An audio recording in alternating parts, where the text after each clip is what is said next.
Hello friends, मैं हूं विकास और आप सभी का स्वागत करता हूं नॉलेज किंगडम के इस प्लेटफॉर्म पर। फ्रेंड्स, आज हम बात करेंगे कि किस तरह हम बहुत जल्दी शतरंज या जिसे हम चेस कहते हैं खेलना सीख सकते हैं, वो भी 10 मिनट में। मैं आपको विश्वास दिलाता हूं कि ये सबसे सिंपलेस्ट मेथड है जिससे आप सिर्फ 10 मिनट में चेस को खेलना सीख जाएंगे। तो आइए हम शुरू करते हैं। सबसे पहले हम शुरुआत करते हैं चेस की बनावट से। बेसिकली चेस 64 स्क्वायर से बना हुआ है। ये जो आप देख रहे हैं ब्लैक एंड व्हाइट जो स्क्वायर्स हैं, ये 64 हैं, जिसमें से 32 ब्लैक हैं और 32 व्हाइट स्क्वायर्स हैं। जिस तरह की आप देख पा रहे हैं स्क्रीन पर, ये जो वर्टिकल लाइंस हैं इन्हें हम फाइल्स कहते हैं। ये जो हॉरिजॉन्टल लाइंस हैं इन्हें हम रैंक्स कहते हैं।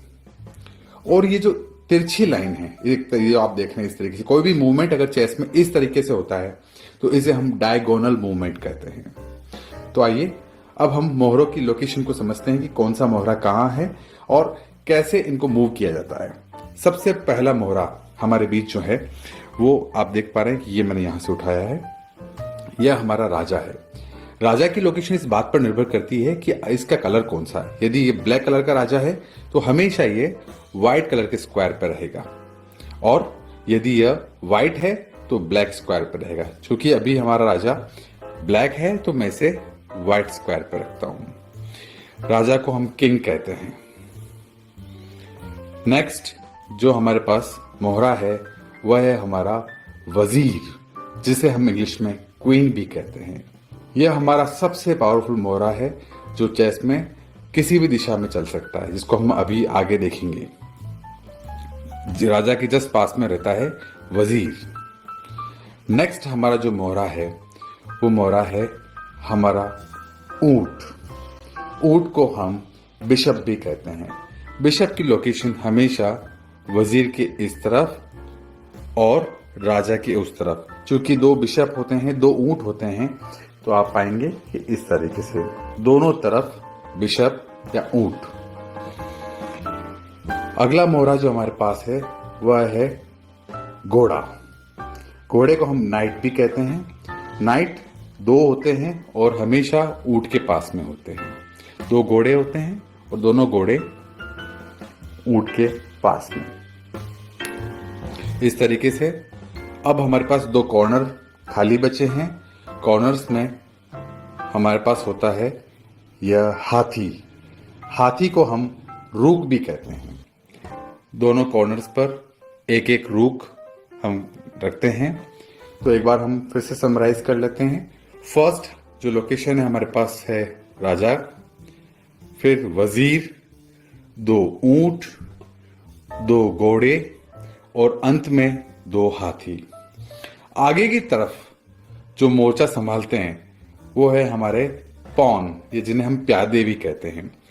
ये सभी आगे की तरफ इस तरीके से इनको प्रोटेक्ट करते हुए एक एक करके ये सभी प्यादे आगे आते हैं। ये एक खिलाड़ी की पोजीशन है जो इस तरीके से यहां पर जमती है।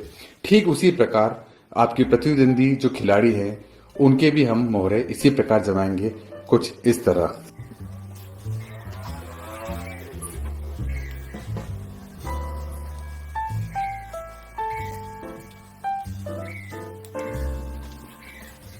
तो फ्रेंड्स, इस तरह हमारे दोनों खिलाड़ियों के मोहरे अपनी चाल चलने के लिए तैयार है। आइए हम गेम शुरू करते हैं और हर मोहरे की शक्ति या उसकी चलन शक्ति को हम देखने का प्रयास करते हैं। सबसे पहले हमारे पास जो मोहरा है वह है हमारा पॉन या प्यादा। प्यादे की एक विशेषता होती है कि प्यादा शुरुआत में एक कदम या दो कदम अपनी सहूलियत के अनुसार खिलाड़ी चल सकता है। वह एक कदम भी चल सकता है और दो कदम भी चल सकता है। लेकिन जब सामने वाले खिलाड़ी का अगर प्यादा यहाँ पर है, कोई भी अगर मोहरा यहाँ रखा है, तो वह उसे कैप्चर नहीं कर सकता, इस तरीके से नहीं मार सकता। हमेशा प्यादा क्रॉस में ही मारेगा। ये इस तरीके से इसे मार सकता है और इसे बाहर कर सकता है, लेकिन आमने सामने नहीं।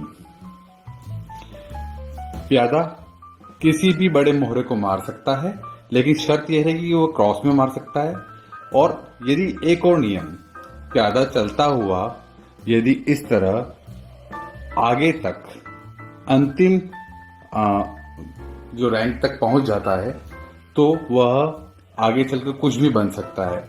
मीन्स वहां पे स्थित किसी भी मोहरे का स्थान ले सकता है। यह ऊंट भी बन सकता है, घोड़ा भी बन सकता है और वो पुनः उसे जीवित कर सकता है। तो हमारा पूरा प्रयास ये होना चाहिए कि किसी भी तरीके से सामने वाले खिलाड़ी का मोहरा या जो प्यादा है वो यहाँ तक ना पहुंचे। हमारा अगला जो मोहरा है वह है हमारा हाथी, रुख।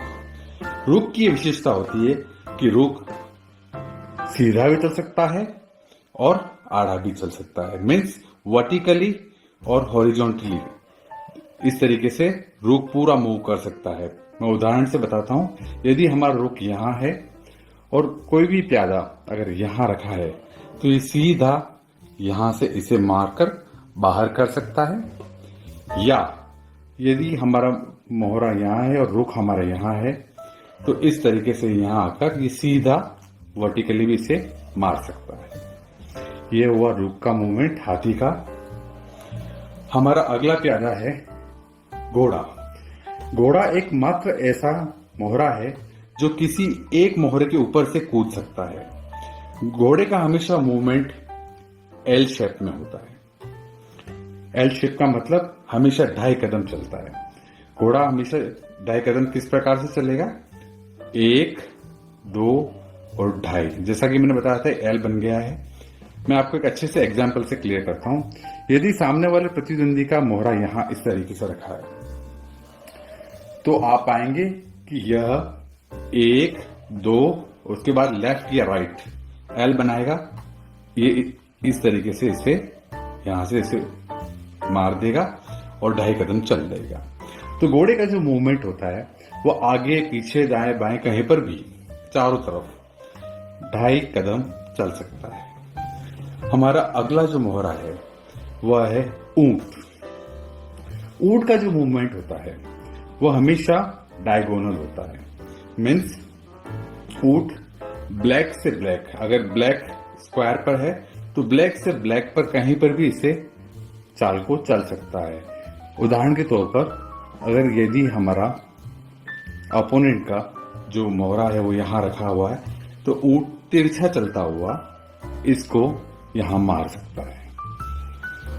ऊंट कहीं पर भी ब्लैक से ब्लैक सिर्फ तिरछा ही चलेगा। ऊंट कभी भी सीधा या हॉरिजॉन्टली या वर्टिकली नहीं चल पाएगा। तो ऊंट की विशेषता है तिरछी चाल।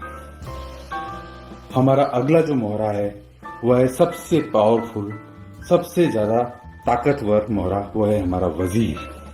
कहते हैं कि वजीर इस पूरे चेस की जान होती है। वजीर की विशेषता होती है कि वजीर किसी भी दिशा में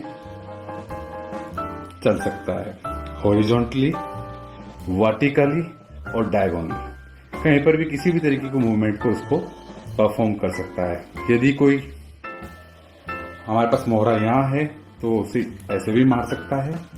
यदि कोई मोहरा इस जगह है तो वह उसे ऐसे भी मार सकता है। और कोई मोहरा यदि तिरछा रखा है तो इस प्रकार ऐसे भी मार सकता है। तो वजीर किसी भी दिशा में आगे पीछे चल सकता है। एक और विशेषता मैं बताना चाहूंगा हमारे राजा की। अंत में जो सबसे महत्वपूर्ण किरदार है वो राजा है। कहने को राजा है लेकिन इसकी एक लिमिटेशन है कि राजा सिर्फ 1 कदम चल सकता है। आगे पीछे दाएं बाएं कहीं पर भी जहां जिस स्क्वायर में स्थित है उसके चारों तरफ ये सिर्फ 1 कदम ही चल सकता है। एक अंतिम महत्वपूर्ण बात, हमारा प्यादा सिर्फ आगे की दिशा में जा सकता है। किसी भी सूरत में प्यादा एक बार आगे बढ़ने के बाद वापस नहीं आ सकता। बाकी सारे पीछे जितने भी मोहरे हैं वो आगे पीछे कितनी भी बार आप मूव कर सकते हैं, लेकिन प्यादा सिर्फ आगे की दिशा में ही जाएगा। फ्रेंड्स, यदि ये वीडियो आपको पसंद आया है तो इसे लाइक करना ना भूलें, इस चैनल को सब्सक्राइब करना ना भूलें और साथ में आ रहे बेल आइकॉन को दबाना ना भूलें ताकि आपको आगे भी इस चैनल के सारे वीडियोस और अपडेट्स मिलते रहें। Thank you so much. बहुत जल्दी हम अगले पार्ट के साथ होंगे। Thank you so much.